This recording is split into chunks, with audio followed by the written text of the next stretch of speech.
early 2017, we start losing those clients because he had said, hey, let's meet, we're going to meet these deadlines. So then all the money on the back end we lose. In fact, some of them threatened to sue us because we didn't meet the deadlines we said we're going to. And I had to fire my best friend.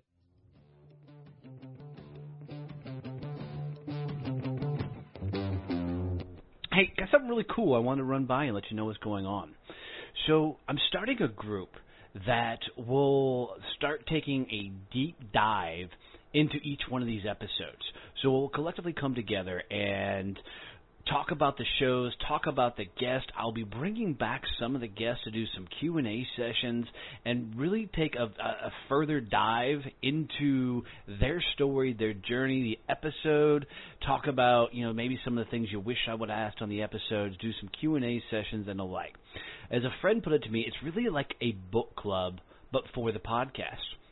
So a couple times a week, we'll go in, we'll break down the favorite shows of the week, and have cool discussions around everything that we've heard, we've learned, and want to know about their journey. Some of these guests will come in and they'll teach part of, what makes them awesome at what they do.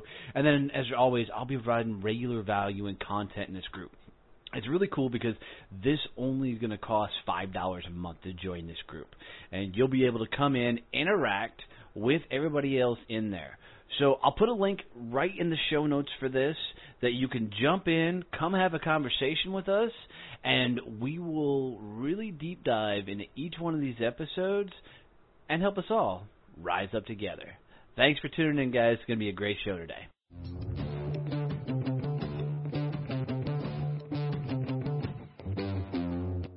Having the show wasn't something I started out to do. But the day I found out somebody wanted to really sponsor the show was a really, really cool experience.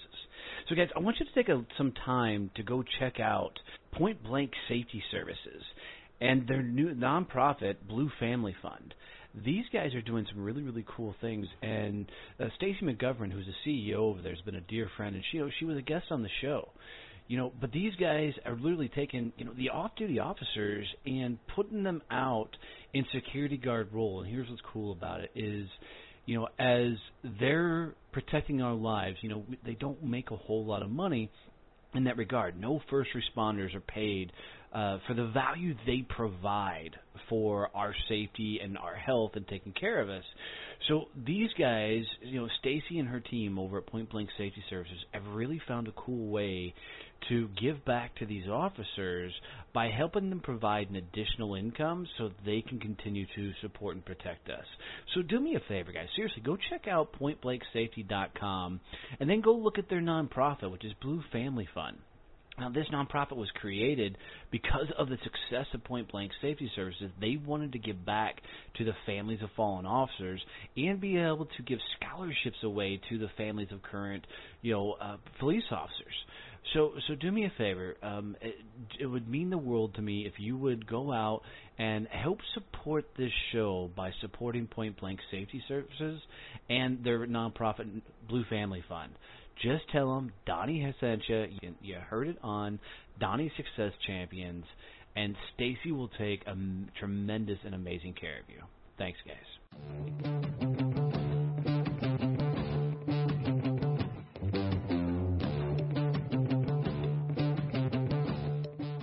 Today's episode, I'm bringing you David Valentine. He's a buddy of mine that's been playing the entrepreneur game for a number of years, and I love the fact that we get to hear about, the tough decisions he had to make in his business to really make this thing work, and how he's found himself and several times stacked up against it, kept pushing forward, and realized that sometimes the crap you go through that helps you become what you need to become to run a successful business.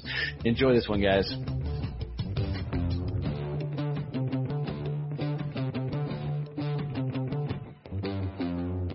All right, guys, so I'm bringing you a good personal friend of mine. David and I have known each other for a number of years. I love to bust his chops. He's got a really, really cool story. He's got a fun journey of a lot of sticking it out, and keep moving forward sometimes when those cards are stacked up against him. So, David Valentine, welcome to the show, my friend. Tell us your story. Thanks for having me, Donnie. This is going to be fun, man. Yeah, so I launched this business 5 years ago with a buddy of mine, and traditional, no money, no clients, have no idea what we're doing. Launched it when I was 25 at the time, and 2 weeks before we launched, found out that my wife and I were pregnant with the first kid, so then we had to make it work. Worked another job for a while I did this, and I had the 4 a.m., 4:30 grind in the morning, go to the 8 to 5 job, get home, see the wife, see the kid whenever she was born for a bit, and then would work basically from 8 o'clock until 10:30, and then wake up and do it again and work on the weekends. And finally went full time about a year and a half into it. Didn't pay myself for 6 months like you do. And my business partner had been kind of running it for a while. He'd really been full time and he was drawing a paycheck. And grew the business pretty quick after I came on full time. We kind of went from doing just enough to pay him a very minimal salary to being like, oh, hey, we can have some contractors, we can have some people come around alongside us to kind of get some stuff done. And long and short of it, grew to a good size, and then really kind of started making some leaps and bounds in 2016, signed some new client deals, started going from those places, and what we do, we're a digital marketing agency. And so, at first we were kind of trying to be everything to everyone, building out websites, doing social media, doing PPC, doing blog writing, and that'll just kick your ass, right? Like that's a great way to fail, is like, hey, let's just do everything for everyone. Said no great business ever, right? And so it's just, as 2016 kind of rolled along, kind of started realizing, hey, you know what? I kind of want to scale these things back, and not do so much. What are the best services that we provide? And I really narrowed it down to social media and content creation was really our niche, and then social media advertising. And that was a little bit difficult for my business partner at the time. He was our designer, and he built websites, and he did videography and photography, and so he was interested in those things, but social media wasn't his passion, and he was just kind of a drag, honestly. Even though he and I were best friends, I was the best man in his wedding. He and I, we called him Uncle Mark, and his wife was an aunt to our kids, and he'd stayed at my house and I stayed at his house. And anyways, needless to say, we're having this disagreement in 2016, and we signed a shit ton of business. I mean, within a 10-week period, I signed around $350,000 worth of business. And at the time, I was really the only guy that was doing sales. By the way, $350,000 worth of business in 10 weeks was way more business than we'd ever done before. And there was a lot of stuff that was predicated upon him building out websites and or doing logo rebrands. And then we would get kind of on the back end, we'd get to do some social media and content creation. So on the front end, it was like project-based work that once we got complete, we'd actually be able to kind of really rake in the money on the back end. In the midst of this, he and I are having conversations about his lack of work ethic. And I'm working 80-hour work weeks, man. Like I don't know about Donnie. I think you and I are similar in this, man. I can't sit still for 5 minutes. I just lose my mind.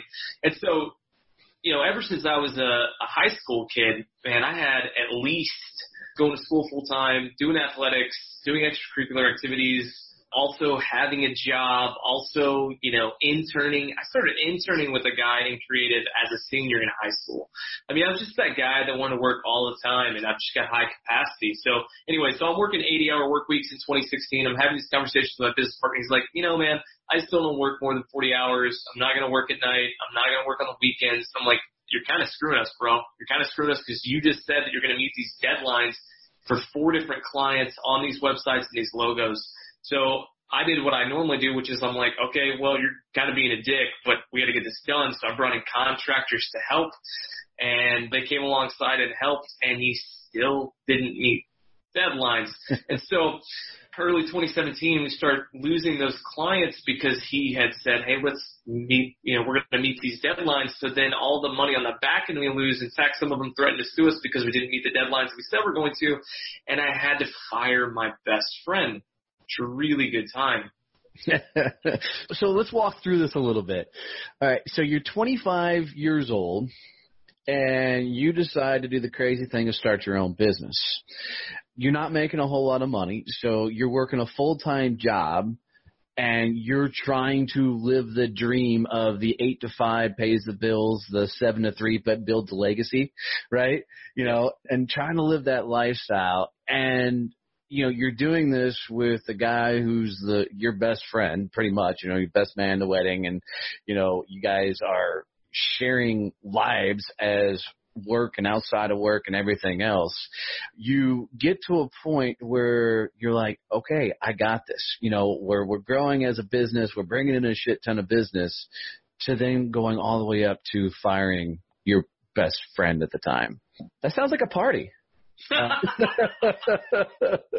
Yeah, man. I mean, it's, and it's one of those things too, where there are all these personal things going on in the midst of it, right? That kind of led to that. My wife and I had our second child before I fired him, and needing to make more money, moving out of a very safe, inexpensive living space that, for my wife and I, when it was just the two of us, was no big deal, but having 2 kids just wasn't sustainable. So having to move into a bigger house, living expenses go up, and you can only pay yourself nothing for so long. And so, yeah, man, it was one of the most difficult things I've ever done. That night, honestly, he didn't live here locally anymore pretty quickly afterwards. So I actually had flown up to meet with him, and literally the night before I, had this doomsday conversation, I couldn't sleep. I don't know if you've ever had that moment where you're so anxious that you literally lose control of your bowels, but that was like a thing. It was like, I was just the whole night in the bathroom. It was miserable, man, because I knew that this was going to wreck that friendship. I knew that this was going to. Well, yeah, dude, you're having to go up and tell one of your closest confidants that, hey, look, it's not you, it's me. It's like, that type of thing when you're firing your best friend. Yeah. Yeah, man.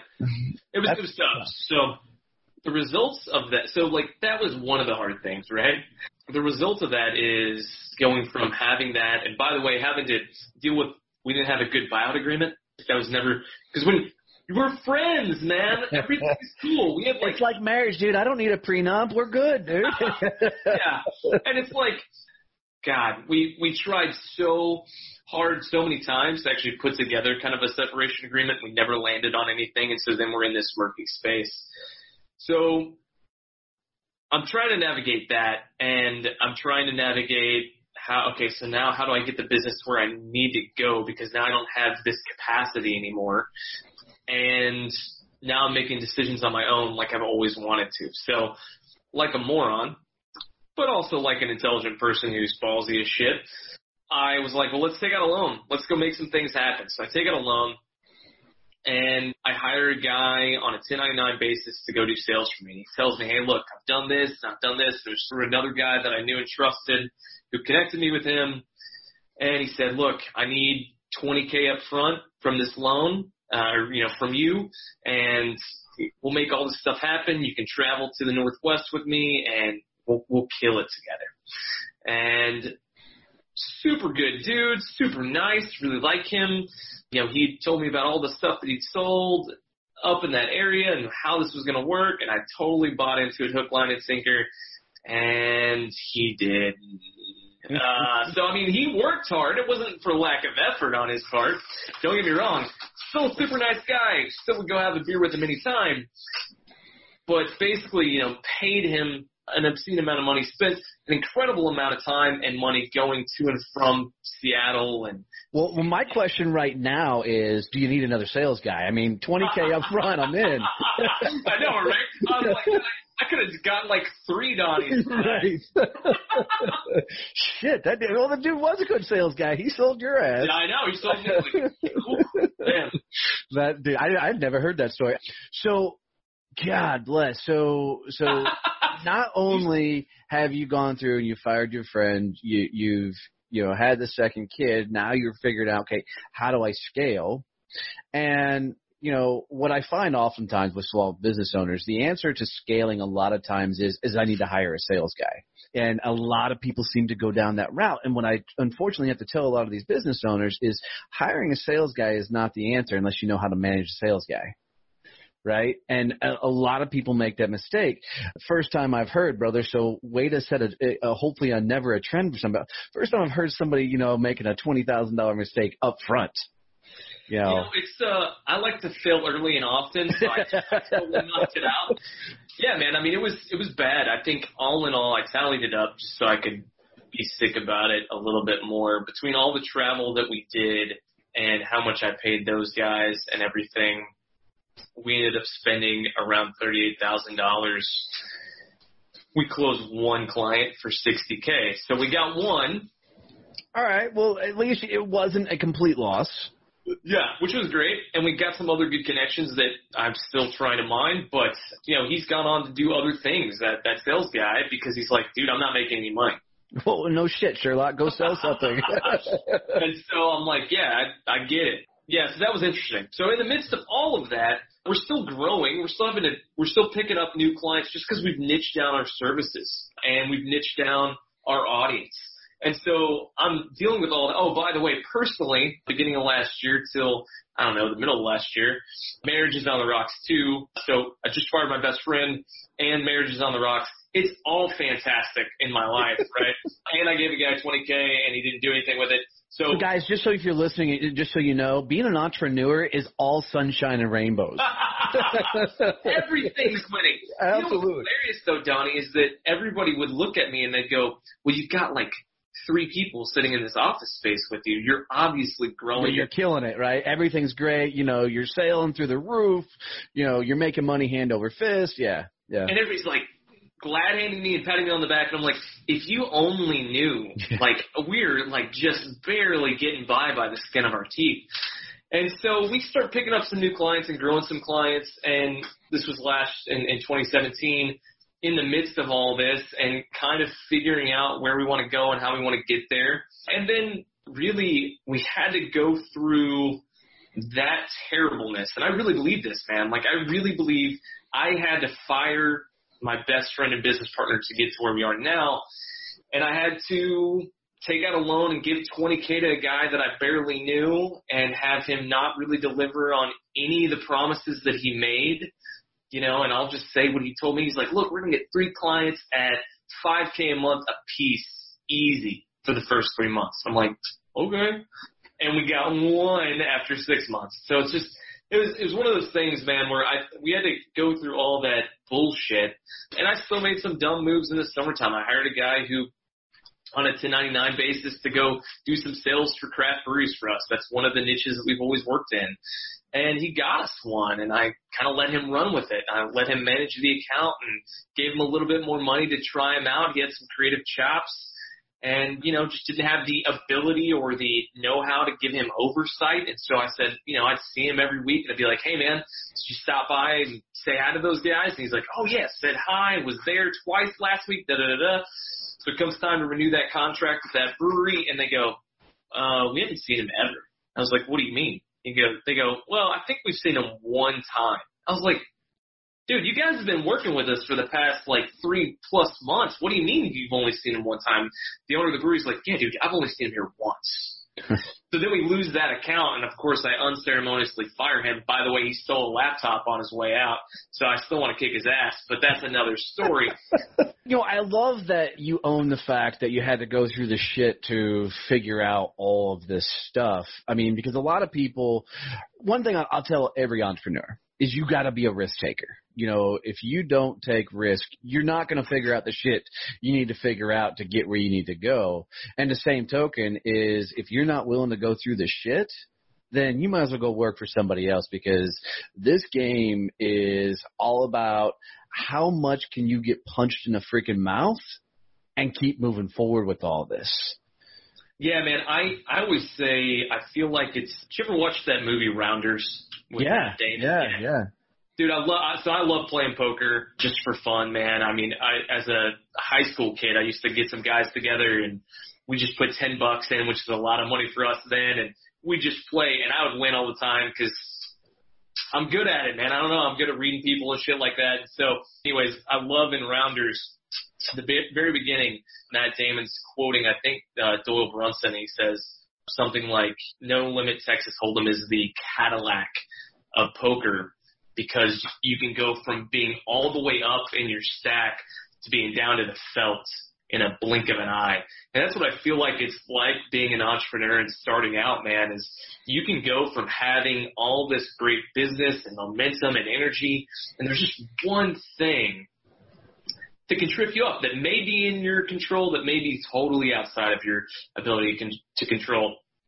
Either way, man, I feel like it's always, you're all in, you're always on the line, man. And so where do you think that comes from? I mean, because it takes tenacity, grit, takes a shit ton of gumption to be able to put up with all that. I mean, you got people that are looking at you, and I was in around that time. I remember the conversations and watching people like, dude, this guy's living on cloud nine. And I knew some of the stories in there, and, you know, I wasn't going to correct anybody through the process because you and I had a kind of cool relationship going on at that point, right?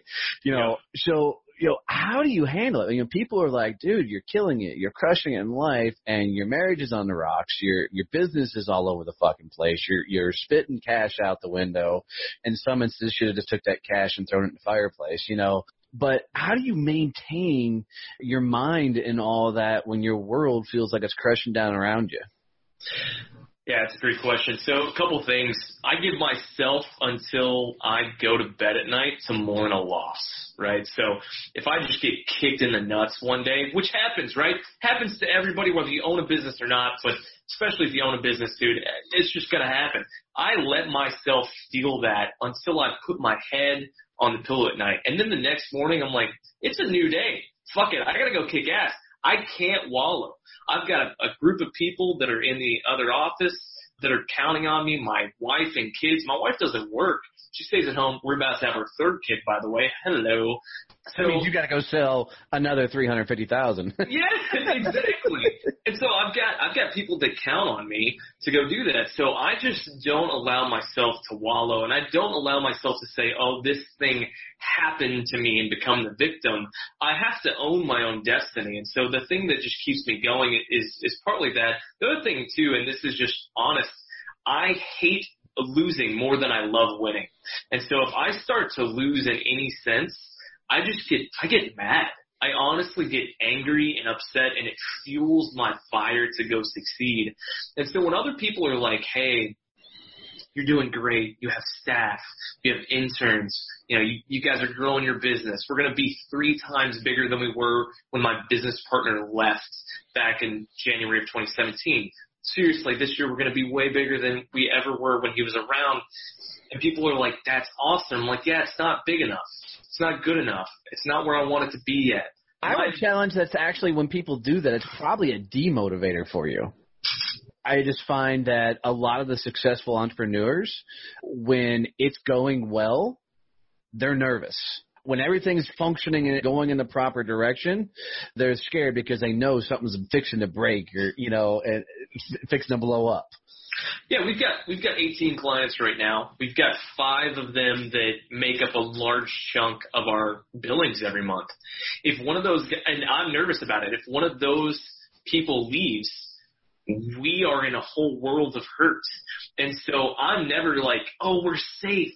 We're good now. It's like, no, man. We've got to continually go, hey, I need another client that's paying us $100+ a year to manage their stuff. I need another 3 clients that are paying us $60K a year or more. And I'm never satisfied with where we are in as far as our creative or our processes or anything. So I'm always going, how can we get better dashboards so that our clients stick around longer? How can we get them to see that that's a value add and that they're going to pay us more money to do the same work?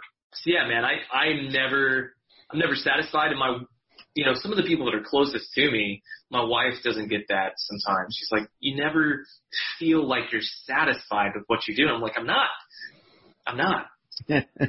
So, I mean, it's interesting. A gentleman I know out of Canada, his wife actually wrote a book called Being Married to an Entrepreneur, you know, because it's in a stressful environment. And I know my wife looks at me sometimes like I got 2 damn heads. I mean, she's 100% behind me, you know, and she's supporting me along that way, but she flat out doesn't always understand how I'm, in my case, literally willing to bet the farm, to make it all happen. How do you handle it? I mean, how do you manage that relationship at home to make sure you're taking care of the fam and still pedal to the metal, balls to the wall? Yeah, man. I mean, honestly, transparently, we have a huge counseling bill. Man, we believe in therapy at our house. And so my wife and I go to the same therapist. We take alternating weeks. We went together for a while. We take alternating weeks, man, and we just work through stuff with this counselor who's amazing. And that's huge for us. The other thing that's huge for us is we stress having nights together. It's something that we just started saying, like, look, we need a night at the house together. We need a night out together every week. Sometimes that doesn't happen, right? Like sometimes but the effort is always there to be, hey, how can we get out? How can we go do stuff? And kind of keeping an open line of communication there. I mean, that's kind of been the key. And then also my wife wants to know more about what the inner workings are of the business, because she's like, this pays for everything. So I want to know how these things work. So one of the things that I've done now is, as we've kind of gone through a really good round of growth and we're hiring more and more staff, I let my wife have the final say on all of our new staff members. I actually borrowed this from a guy that we both know that's local and is an entrepreneur. I take a candidate out to dinner with their spouse and my wife is a social worker by trade, and she's really good at reading people and cutting through the bullshit. And so I asked her to watch them and say, hey, are they an asshole? Are they nice to the wait staff?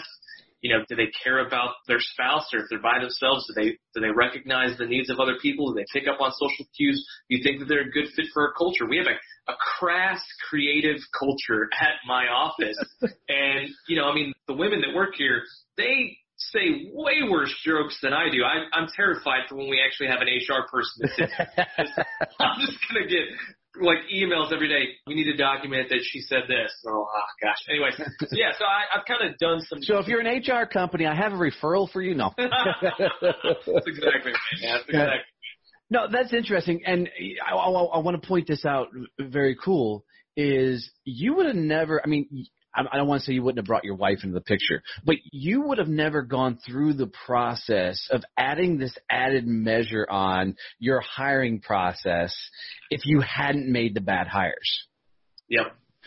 Right? It's the whole point of being an entrepreneur is be willing to take the risk so you fuck up and learn from the damn process, even though the learning sucks, right? Yeah.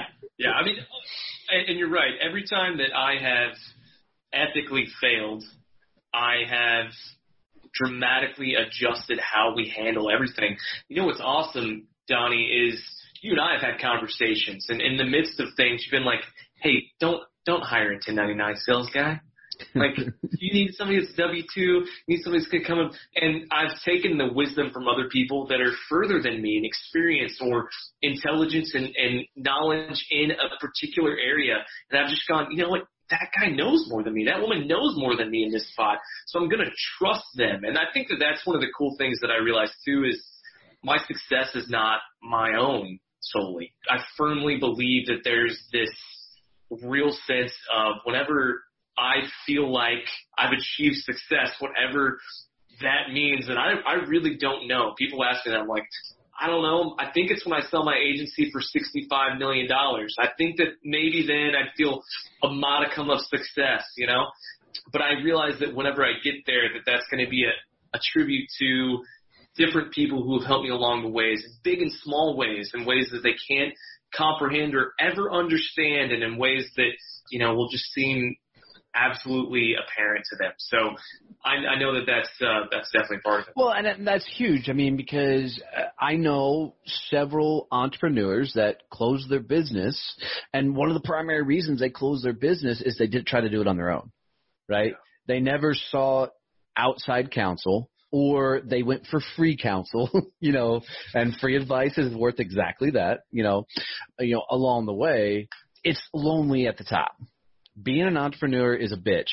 And I tell everybody, for me, I'm not an entrepreneur. I'm a business owner. And here's the difference is entrepreneurs are, they're always thinking of what's the next adventure. What's that great thing? They're always, wanting to start something else, and they're all over the fucking place. I tell everybody an entrepreneur is 1 foot on crazy and 1 foot on badass. And they're always teetering, right?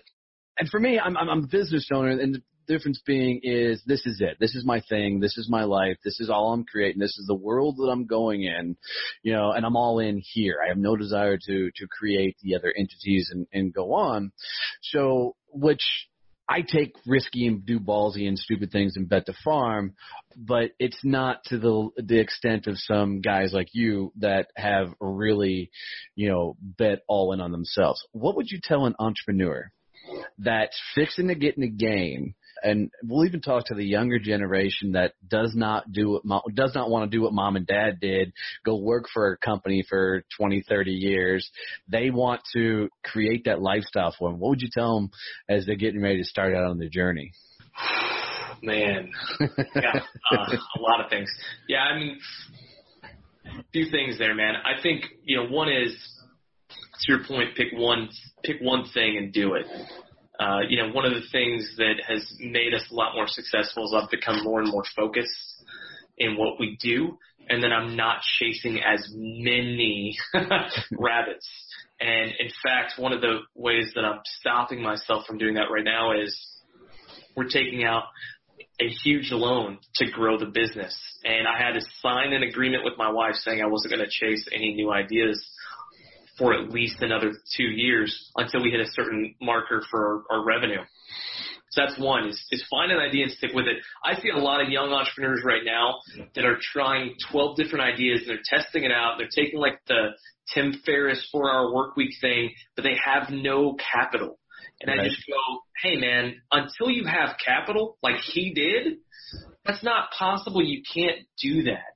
And so chase fewer rabbits. The other thing is get ready to be relentless. You have to be, like you said earlier, tenacious about what you're doing. You have to decide, and it's a decision.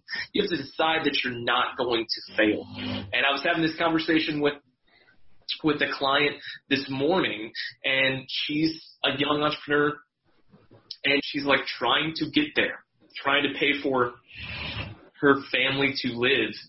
And she's got doubters. Like her own family, her parents are doubting her. They're saying, quit doing this.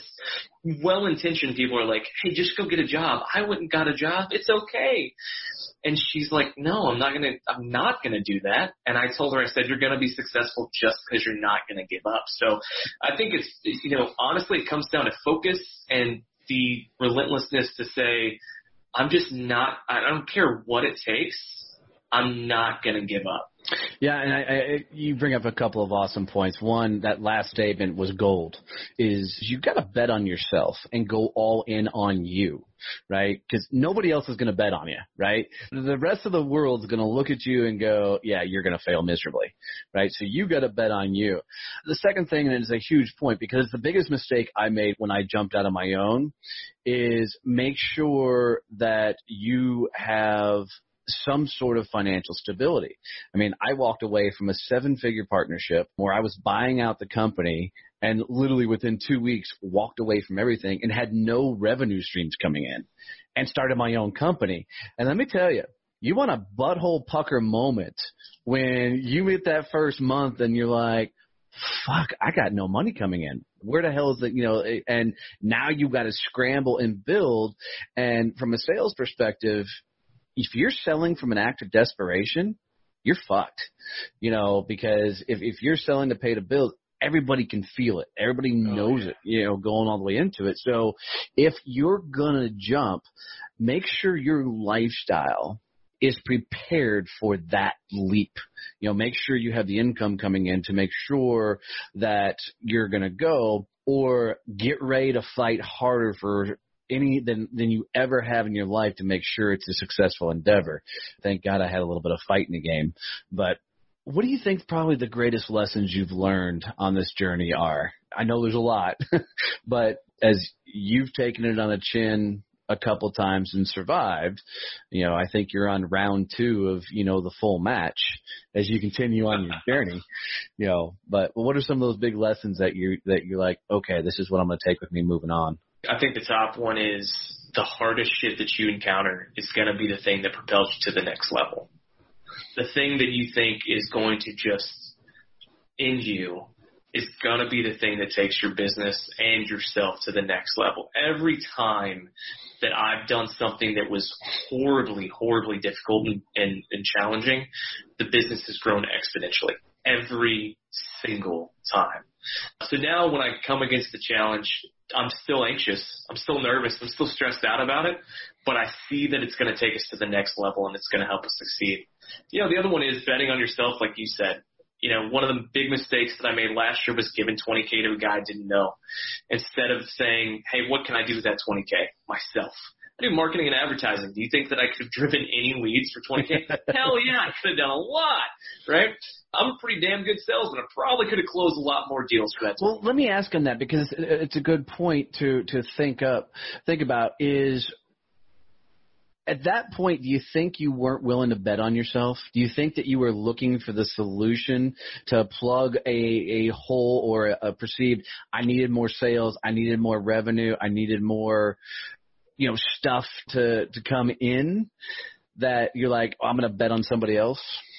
Yeah, I think it was a couple things. I think one thing was I looked at all the many hats that I was wearing and I said, what do I love doing and what's not my favorite thing? And so I realized that, lead generation and sales, I'm good at it. I can go get it done. And I don't love it though. It's not my thing. But the creative, the strategy, the building a team, love that. So let me find somebody that can do that. And one of the things that I just, really quickly realized from that was no one can be me. No one can be the business owner. No one can bring the same level of knowledge and expertise to the table. Or passion. Absolutely. Right. And so it's almost unfair at this point to say, I'm going to give this person, no matter what skill level they are, I'm going to give them 6 months to sink or swim. I know that when I hire sales staff now, it's going to take them at least a year. And it's hard work, and it's grind, and it's miserable, and they're going to want to quit. And how do I keep getting them to where they need to be so that in a year's time, maybe they're 80% of David Valentine, right? And maybe that's just enough to go close enough deals in, essentially the beginning of year 2 to get where they want to go. So yeah, I think, to answer your question, it was just really going, what do I love doing? What do I not like doing? And then who can I hire to do those things? Which is a huge point for all entrepreneurs is, any person that thinks they're going to do it all on their own is an idiot, because what you're going to find is you're going to end up only doing the things you love to do. And when you try and tackle the things you don't love to do, you're going to half-ass them along the way. But I love the fact that you at least took the time to look at, okay, what am I not really passionate about? How do I bring that people on? And I really love the fact that you went through the shitty experience, even though it cost you money, and through that, but the lessons learned on the back end are setting you up for success as you continue moving forward. What's it like hiring, your first few people? Because that's always that risky move for an entrepreneur is now I need to bring on staff to handle this stuff. What's that experience been like? Yeah, so I did some smart things. And some of those were I was able to, look at how I was going to hire people, and I put everybody on a 90-day, at least a 90-day 1099 contract. And so what that's allowed me to do is try before I buy. And I kind of put it like this to everyone that I do this with. I go, look, I'm putting you on this for a reason. I want you to like working here, and I want to know that you're a good fit. And so people kind of get that, and they understand. Sometimes we'll do 90 days, and then I call them sunset contracts, where I go, look, we're going to do another 90 days, and we're going to reevaluate at that point in time do we want to move forward or not again. And so I kind of keep doing that sort of stuff. But what was it like, man, hiring the first few couple of employees?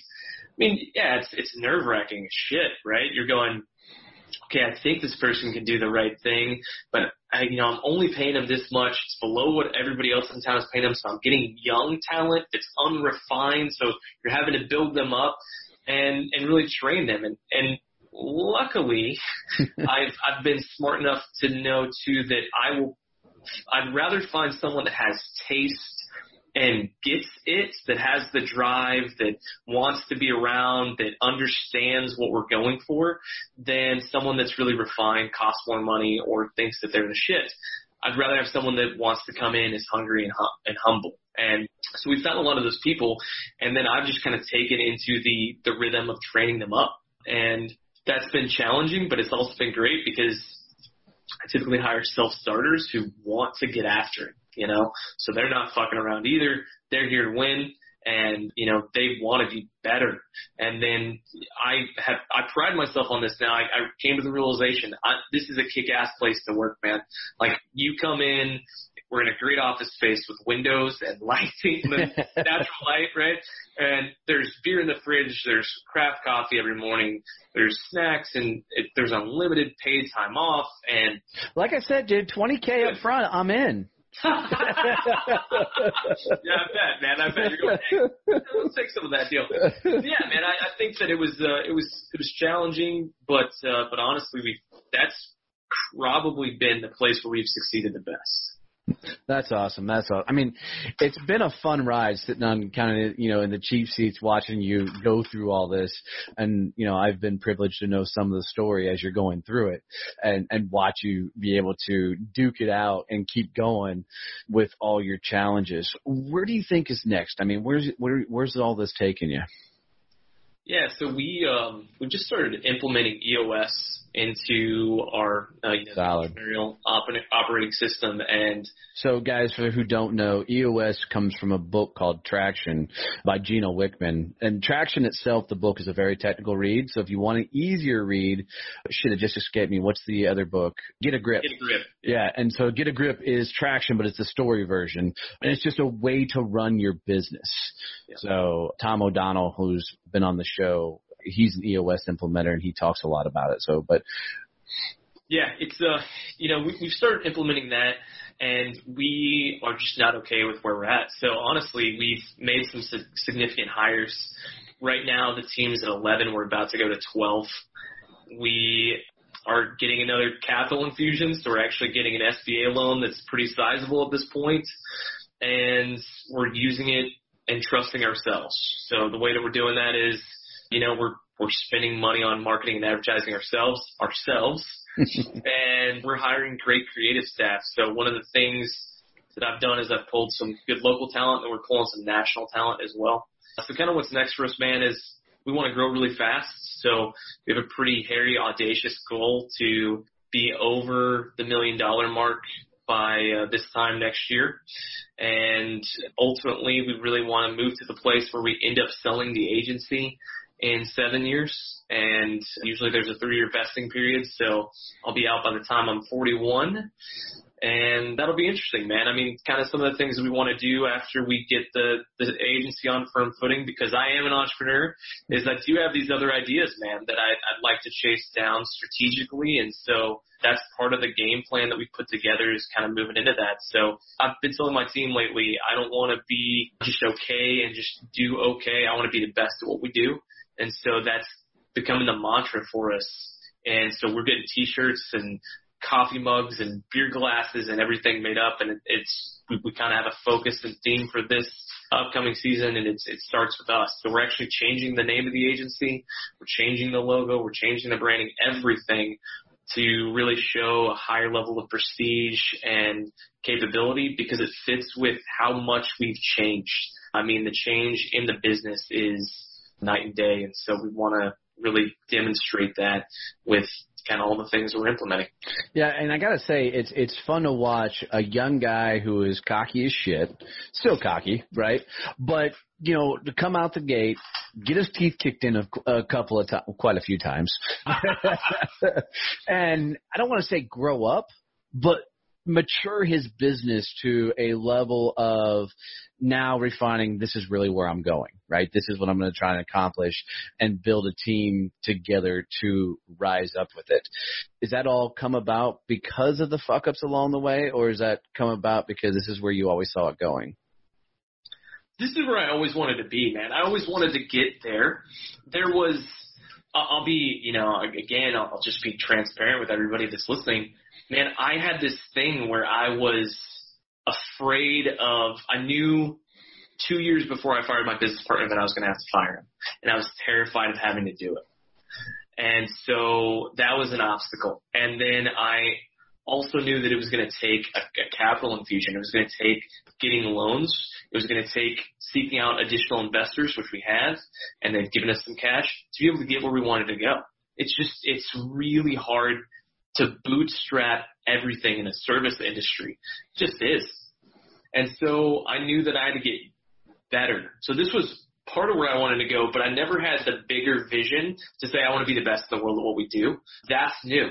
But, yeah, I mean, it did take those fuck-ups. It did take the I'm a moron, what am I doing? It did take the restless nights. And honestly, it took me going, making X amount personally is not enough. Making X amount for the business is not enough. And just having this sense of, man, if I want to do this, I want to do this at such a high level that, man, I can really do anything. And honestly, I love what I do. Like, it sucks some days. There's shit that I don't want to do, but I also love it. Like, I get to be a person that helps other businesses grow, which is exciting as hell. And I love getting emails from them from our clients when they go, hey, we had to hire 3 more people because you guys have helped us grow so much in the past 6 months. That's kick-ass, man. That's 3 people that have a great job at a great place that wouldn't have been there without our work. I mean, it's just so fucking rewarding, man. So, yeah, I think that the trials definitely had to come, and I had to go through the shit to get to where we are now, and I know that it's going to be more to get to where we ultimately need to go, right? So I kind of am going, yeah, bring on the next shitty rainstorm. It's going to be just absolutely terrible. Then I'm going to go, how the hell? And then whenever that happens, I know that just around the corner, and it's going to be a while, just around the corner can be a long time, but just around the corner is going to be what we really are after. So absolutely, dude. That's freaking awesome. And I got to tell you, it's been awesome having you come on the show and to share your story. How do people get in touch with you if they want to utilize your guys' services, or they just want to say, hey, this is what I took away from your story? How do people reach out? How do they find you? Yes. The brand name is going to change, but you can still find us at rethink.agency. That's our website. You can always email me at david@rethinkcreative.org, O-R-G. And, man, I'd love to talk with other entrepreneurs. I do it a lot, or other people that are business owners like Donnie. And, yeah, I mean, if there's any way that I can help anybody, whether that's just chatting or helping them out with services, that's a good way to reach out to me. Yeah, guys, and I would highly recommend doing that, because as an entrepreneur, if you're out there trying to figure it out, don't try and go at it on your own. I mean, David and I have partook in some alcoholic beverages a time or two and just talk shop. So got to surround yourself with other people that are going for it, because if you're going to do it on your own, you will fail miserably in your endeavor. And I'm not talking about the good failure where you learn from it. You just will burn out, because it's a bitch. So, Dave, here's how I like to finish every one of these episodes. And I usually throw people for a right hook for this one, so be prepared for it. If you were going to leave my audience with a phrase, a statement, a mantra, a slogan, something they could take with them on their journey, especially in those times when they're stacked up against it and they're going through the shit trying to figure it out, what would be that phrase, mantra, or slogan you would say, hey, remember this? The phrase would be, the obstacle is the way. Oh, I love that. Yeah, I mean, whatever it is, man, the obstacle is the way to your success. That's awesome. That's awesome. David, thanks for coming on the show, brother. Thanks for sharing your story. This will definitely help some entrepreneurs and other people as they're stacked up against it and going through it. So thanks, brother, for coming on. Thanks for having me, man. This has been fun.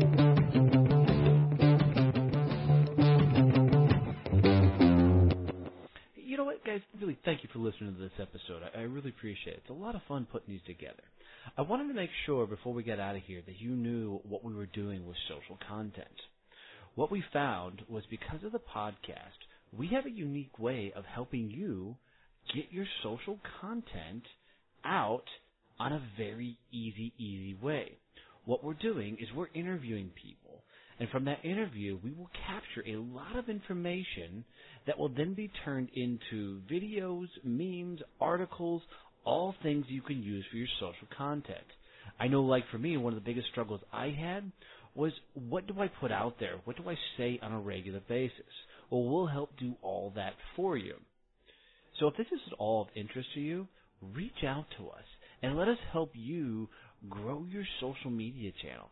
I can tell you I did this for my business, and my social media is completely taking off. My Instagram, since I started doing this, jumped over 10,000 followers, and it continues to grow. So if this is at all of interest to you, check the bottom of the show notes for the link that says, Get My Social Content Done right now.